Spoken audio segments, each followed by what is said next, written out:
пятницу украинский авиастроительный завод «Антонов» представил новую разработку – многоцелевой транспортный самолет Ан-132Д.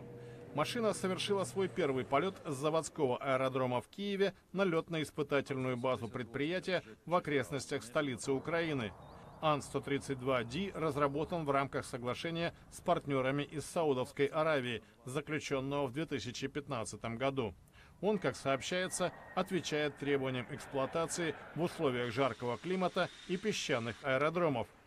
Счастливой летной судьбы пожелал самолету президент Украины Петр Порошенко.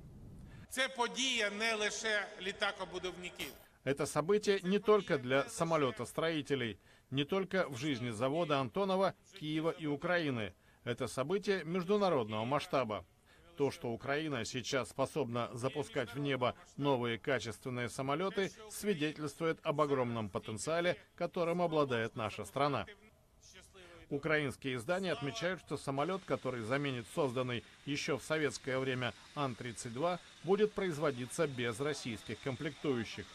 Он оснащен канадскими двигателями и американским навигационным оборудованием, немецкими, британскими и французскими узлами и агрегатами.